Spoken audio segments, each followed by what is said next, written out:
Good morning. Welcome to Monday. We'll just get right into budget review. Looks like you have IT. We have IT, Kathy Funk Baxter, Finance Director. And so Kelly, do you have it on the?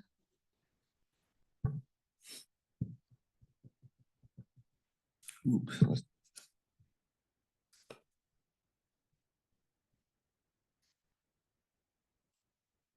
Okay.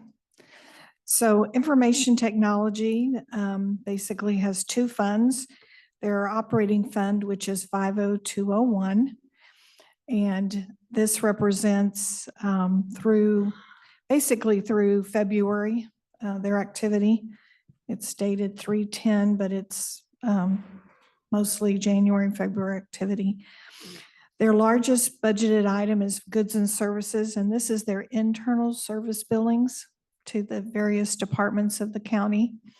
So we had budgeted $5,185,697. And most departments pay their internal services billings in January because they're sent out in January. So we've collected 96% of our billings, which is $4,997,000 so far. The next revenue category is miscellaneous, and we have budgeted a little over 80,000. This is basically our investment income. And so we've brought in a little over 3,000 so far.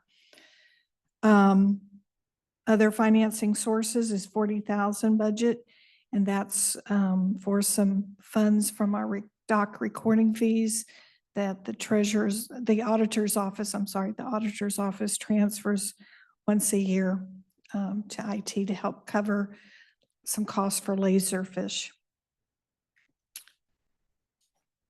So on revenue, that's it. The majority of everything is the internal service billings. They're the one that looks so great on revenue at the first because they get it all up front. Yeah, they get it all up front. On their expenses, they basically have two of their major categories. Their first category is personnel, and we have budgeted a little over $2,208,000 for the year, and actuals are $271,757. That just basically represents a little over a month and a half of actual payrolls. They have supplies, which is budgeted $2,302,613. Those are basically primarily most of their maintenance agreements, their licensing agreements, things like that are included in that number. And those haven't started really coming in yet for the year. So they've expended $89,256 on that category. And then they have services of $544,689 budgeted. And we've actually expended $84,110. And our services exceed our target just slightly, but that's because they also pay their internal service department billings, which is primarily industrial accident and risk management. So they paid those in January. And then they have transfers is another category, and this is money that's budgeted $402,000 that they're going to transfer over to their reserve fund, the technology reserve fund. And that hasn't happened. That will happen. Those transfers will appear later this month, March. And they have, as far as personnel, they have 11 budgeted positions, and they have 5 openings. And I believe that they had 2 individuals that were going to start today. So So hopefully they'll be shrinking their vacancies soon. And that's it on their expenses. Not much happening yet. Yeah. For the technology reserve account, they do have some miscellaneous revenue budget at 200,000. That's for investment income. They're carrying a fairly large balance, a little over $4.5 million in reserves. And that's to help them replace and replenish mostly servers, major equipment, things like that. And then we also have the transfer in for $402,000 as a revenue item, but that will be done in March. So not a lot of revenue activity for this year for technology reserve account.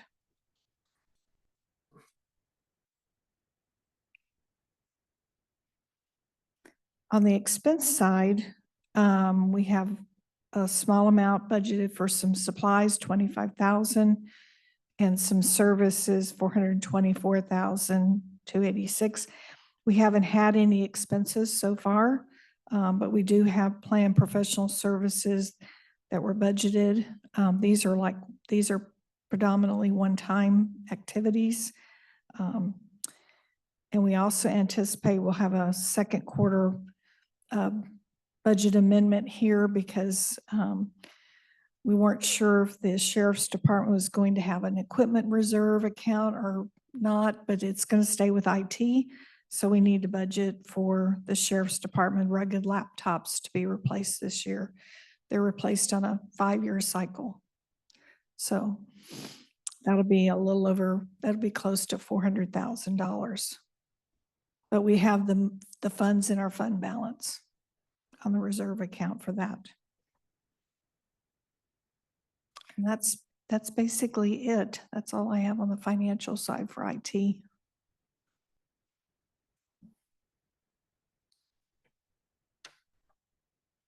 Okay. I think Travis is on in case he wants to add something related to operational or bring you up to date on anything, any special projects. Thank you. I'm here. I don't have anything else to add. You did a good job of summarizing and correct. I think those 2 positions have started today. We've got another offer out and another person who I expect to start in 2 weeks. So that'll fill another position. And on the professional services side, it looks like we're going to be contracting soon with a particular vendor to assist with one of the 4th positions and a contract to hire basis. So there's work in progress. Thank you, Travis.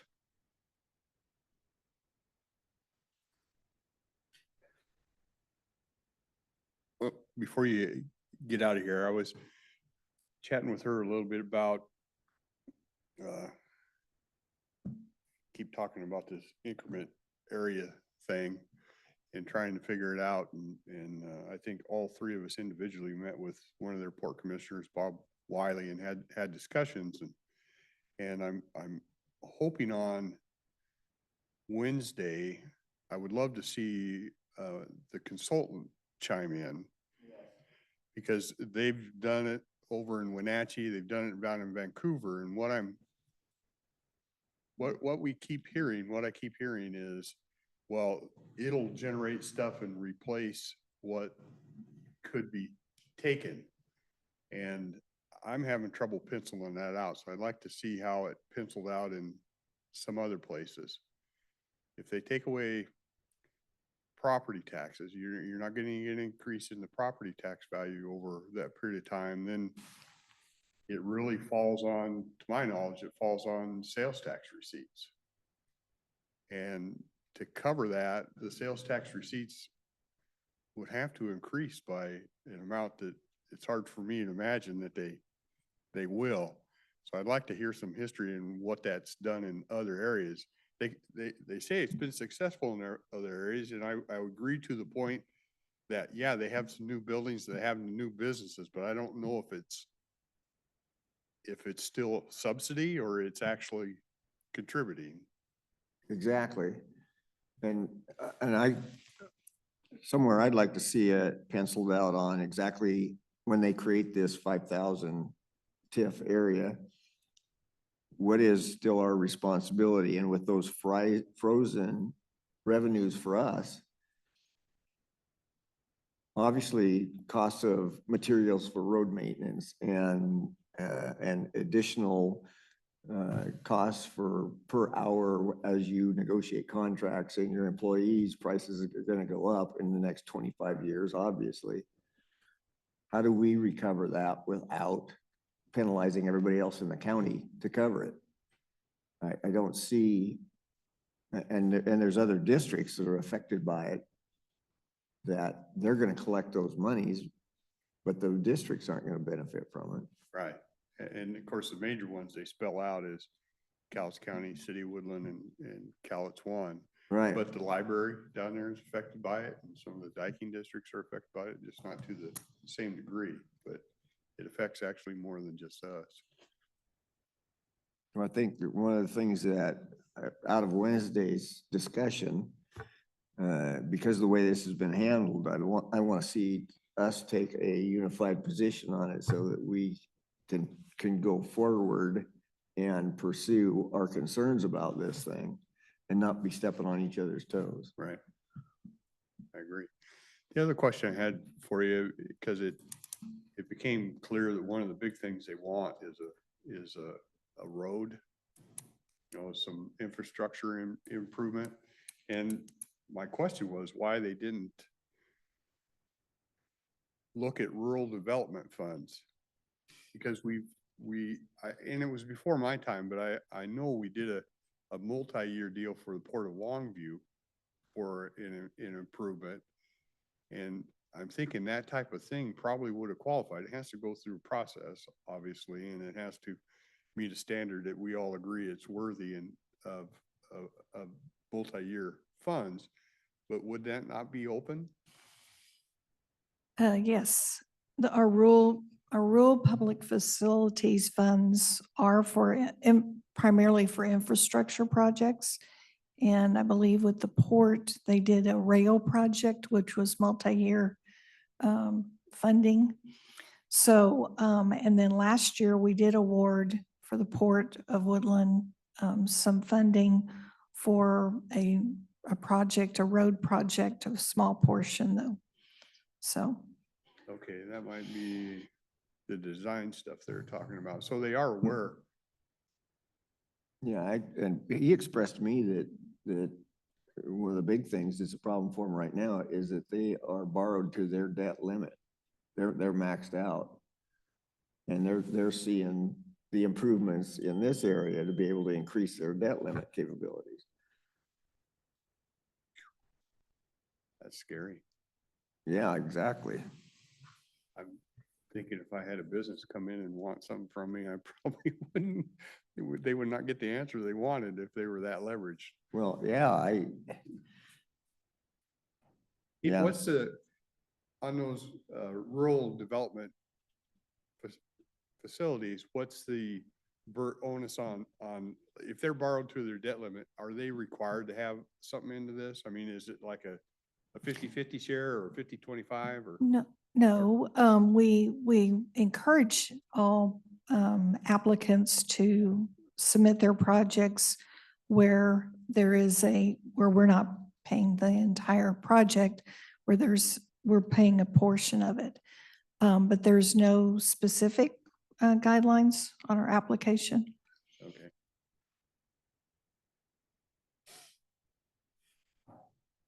Interesting. Okay.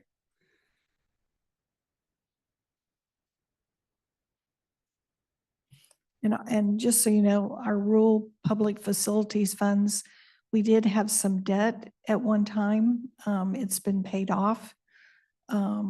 So that's, there's some other avenues as far as us being able to borrow money from our rural public facilities. So as a county, essentially bond it and borrow from it and then Mhm. pay it off over time if we had a project that we Right, thought was worthwhile to do. right. And there've been, that's what I'm saying, in the past, there was some borrowing that was done for some various projects. And those are now all paid off. So what I'm hearing, that fund is fairly, has some leeway in it to fit if you find a project you think is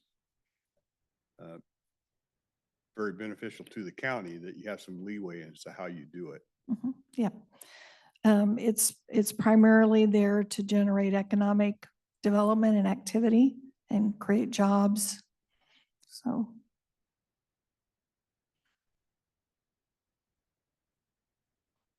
Okay.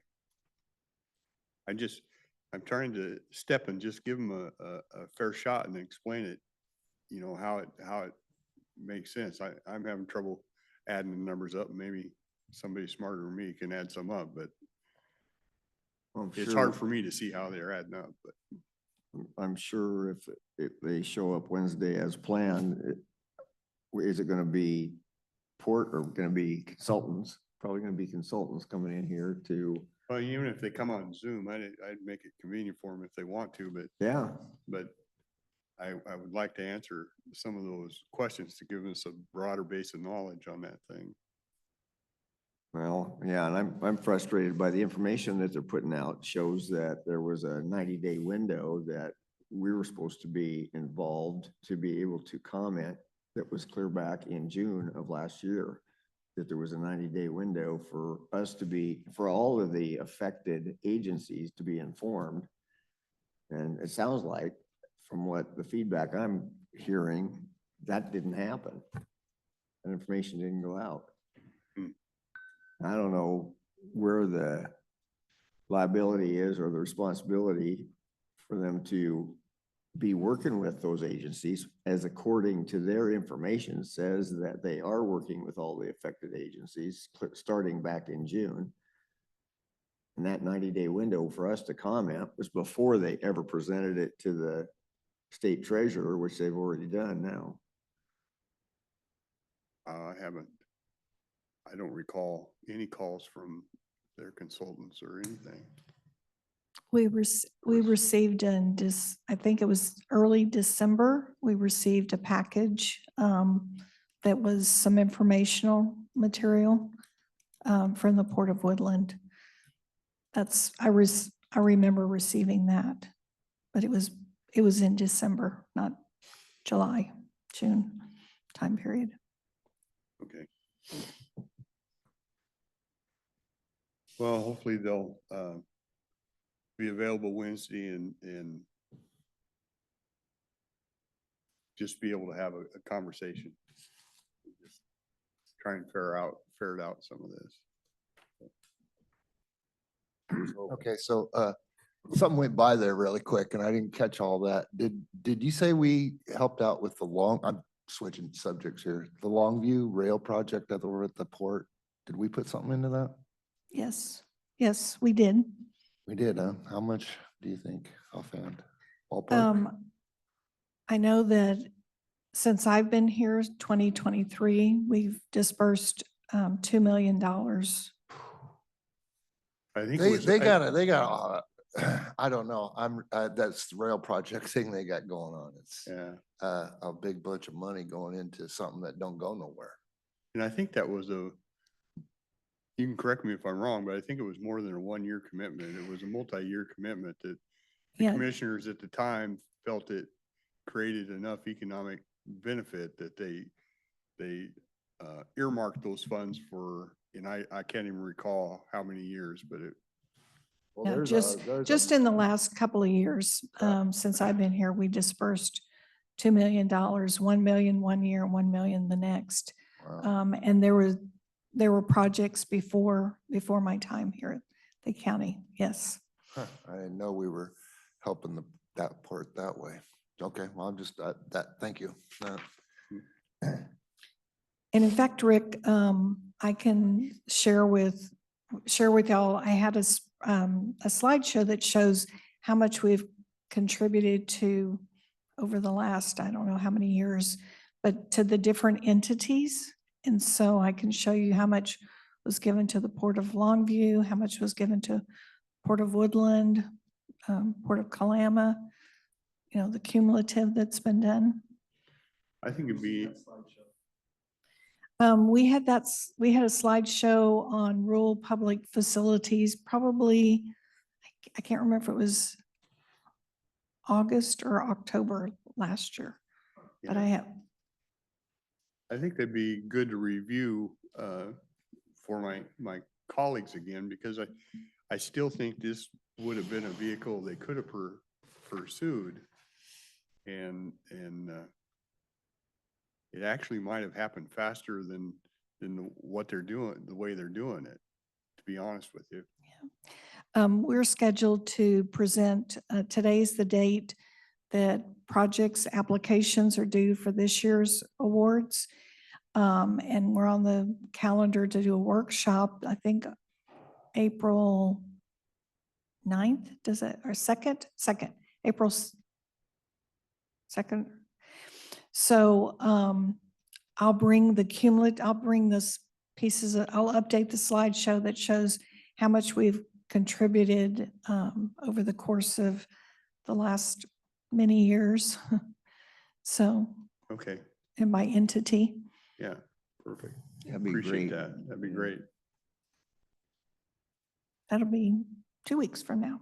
Yeah, and why I keep harping down this road, because these are taxes already paid. They're already paid to the state. It's not a new burden. We just get a refund, is it 0.9? A credit. A credit of 0.9 because we're considered a rural district. And we can use those funds for, it's mainly be used for like underground investment in infrastructure, not the vertical stuff, but in getting it ready for the vertical stuff. Okay. Yep. Yeah, that'd be a good idea.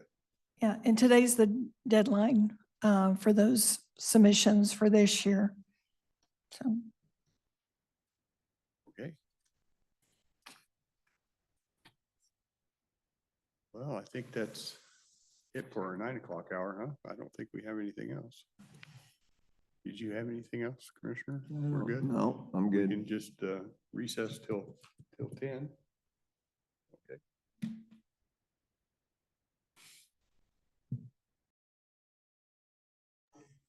Okay, back from recess, we'll move into agenda review. First on the list, I see Public Works.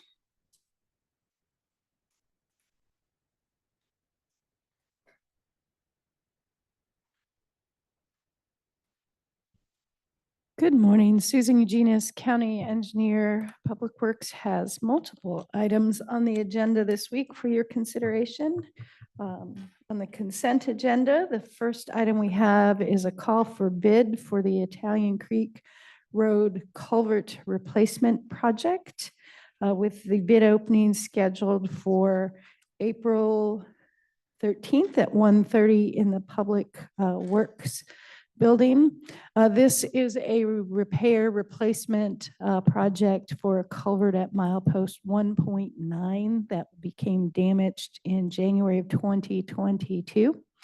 So we have redesigned the culvert to meet fish and wildlife fish passage requirements, and it's a FEMA funded project. Money comes to us through the State Emergency Management Division. It was considered a small project because it's under $1 million. So we already have the money in the Public Works Fund. We just need to expend it.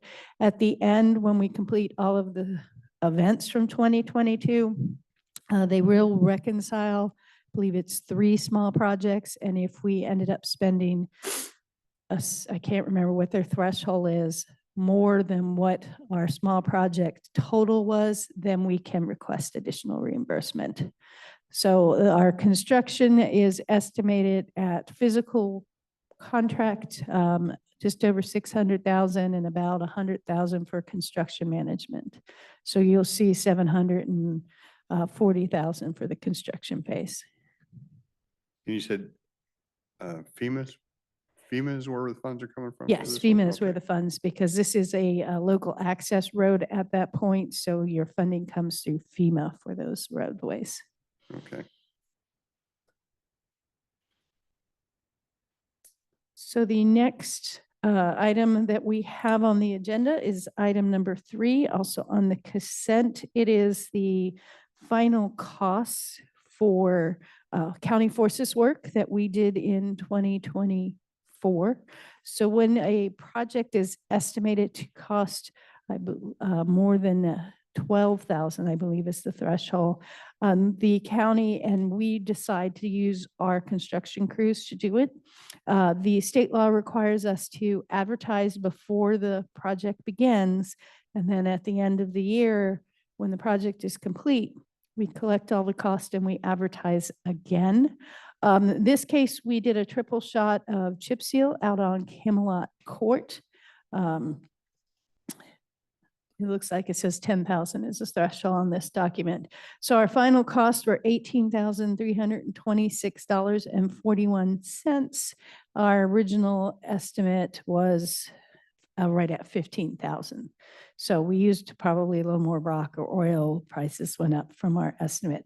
So what we're bringing forth is the certification for the board to certify our final cost and publish it in the paper so we can include it in our CRAB reports for 2024. This is a state requirement because we did it ourselves. We have Yes. to- We have to say what we think it's going to be, then we have to say what it actually was. Is Yes, that? that is what understand. this is. And we have a limit, an upper limit on how much we can do with our own crews. It's a state law that there's a certain percentage, excuse me, of the road fund that can be used for county crews. Otherwise, we have to go out for advertisement. What's the intent of the advertisement before and after? Just public information? Public information, and contractors can protest when you go out before. Oh, Is the way, my understanding in it, this became a state law because contractors were protesting that the counties were doing too much work with their crews and we needed to go out for bid on more items. of course, okay. We never come close to our threshold.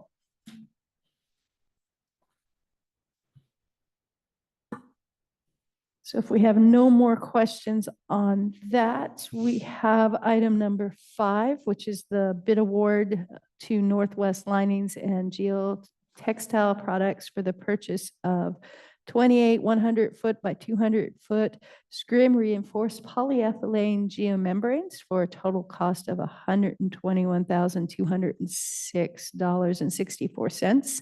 This is the material that we use up in the landfill for tarping. And so we're just in need of new materials. We received 3 bids. 2 were considered non-responsive. And this one, they had met all the requirements. And in addition to that, they were the low bidder, even with the other 2 being non-responsive.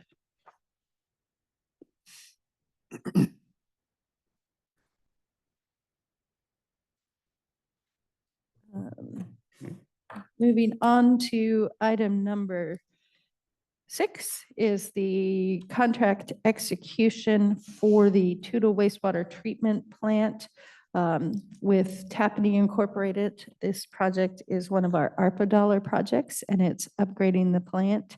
Moving forward, we discussed this on February 18th, where we moved to award it to Tapani. They were the low bidder by about $80,000 and below the engineer's estimate. But the 3 lowest bidders were clumped within about $100,000. So we feel that this is a good bid and will be a good project for the wastewater treatment plant.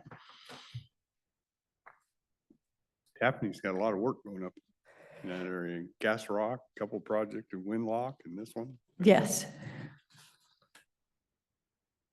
So then the other item that Public Works has on the agenda is item number 9, which is the motion item, and it's the bid award to Contact engineered structures for the Garlock Road Fish Passage Replacement Project, where we went out, we bid the materials in order to meet the summer schedule for construction. So we received 2 bids.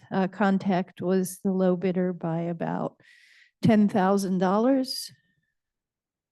No, $110,000 at $167,958.15. This project will go out for the actual construction bid probably, if we don't make next week, then the following week. But in order to get the structural steel purchased and in process to hit the fish window, we decided to go out on a separate contract. This is within our budget that we were anticipating. It's about 10,000 below our material cost estimate that we had. This company will submit shop drawings for approval, and then they'll manufacture the material, coordinate with the actual contractor to have it delivered to the site. They're required to have someone on site when they're bolting it together, and then provide us with a load rating for the roadway at the end, because the span is big enough that it will be considered a bridge.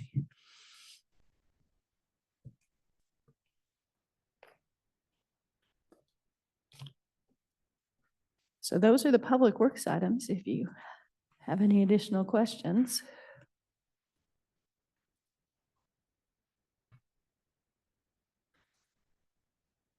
They all seem pretty clear. Great, thank you. Facilities, who's doing that? Is somebody online? It looks like Sean's online. Afternoon, Commissioner, or morning, Commissioners. For facilities, we just have item number 4. This is a contract completion letter to Apex Mechanical for the boiler replacement at both the admin and annex buildings. We've had physical completion. All their paperwork's been filed on this, and so we're just moving forward on this. So we can continue the process moving forward.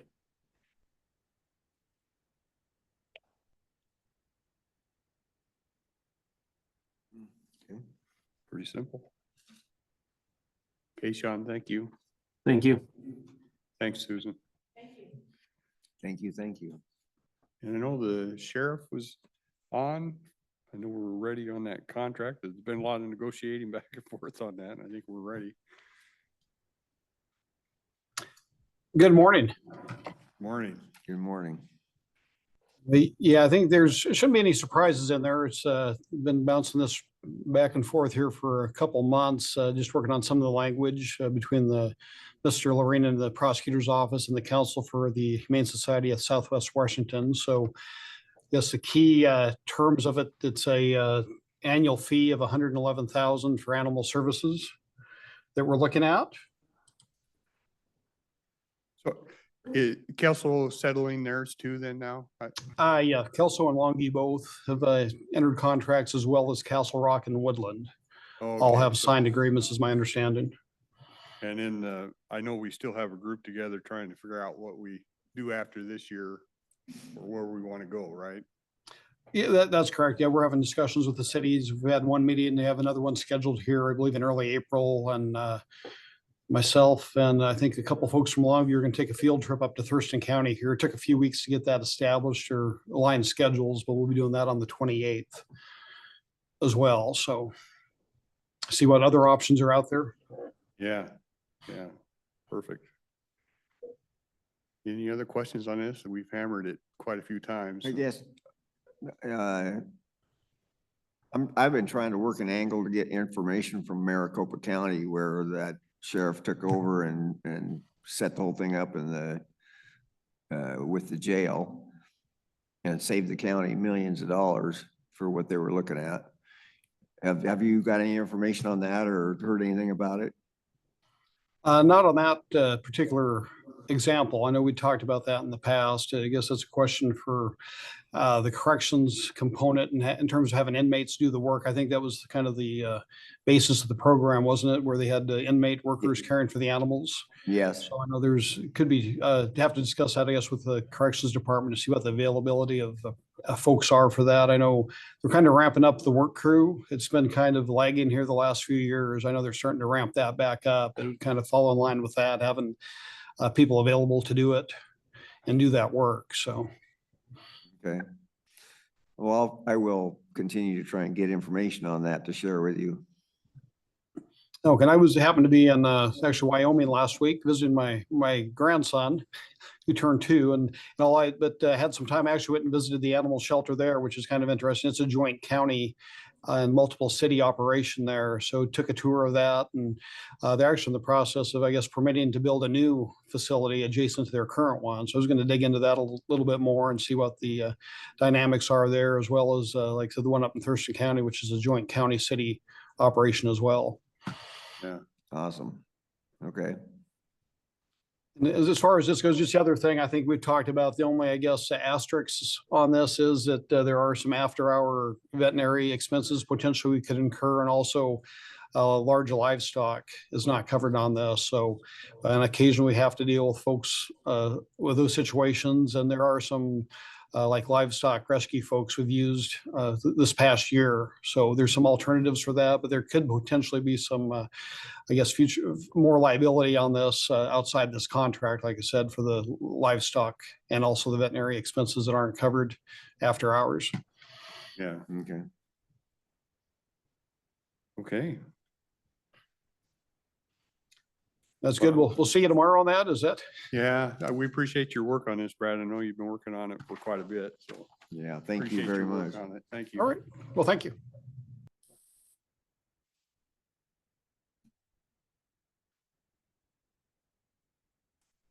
I don't see any, looks pretty straightforward tomorrow. Yeah. I don't see anything else.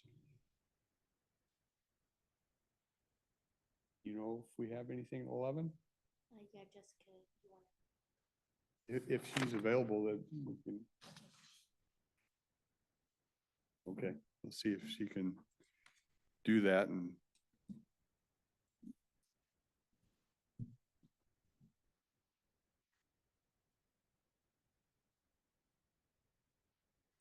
this was, you were talking about Maricopa County, where they actually integrated it into the jail, huh? Yeah. And they took care of them? Interesting. I think what they do there, don't they like give the dogs obedience training and stuff and make them more adoptable? Isn't that part of what they do? I don't know what that whole program is, but.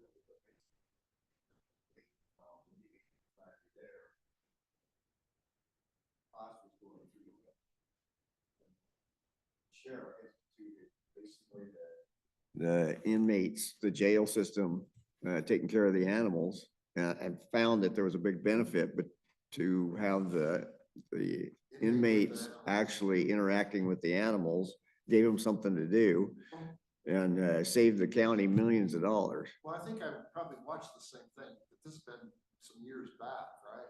Yeah, what it was is that not only did they train the dogs to be more obedient, more adoptable, but they also helped the inmate to become a dog handling kind of person. You know, Right.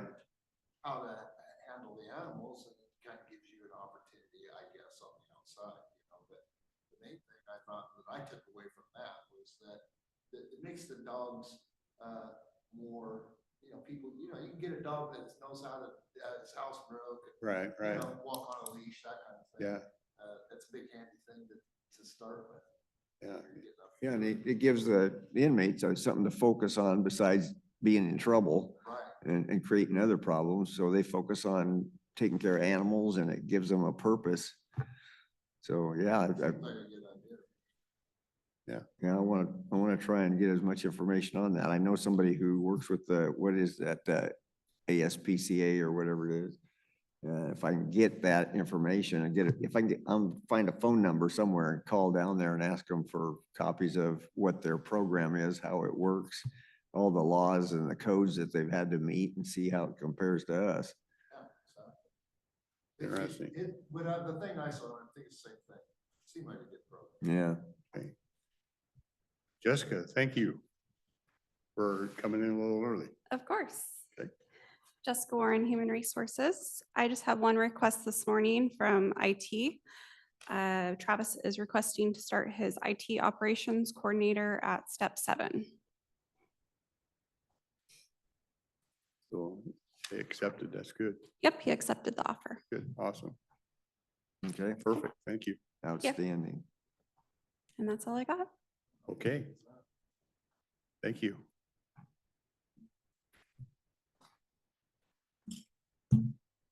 Anything else, sir? I'm good. Good. Okay. We will adjourn and see everybody in the morning.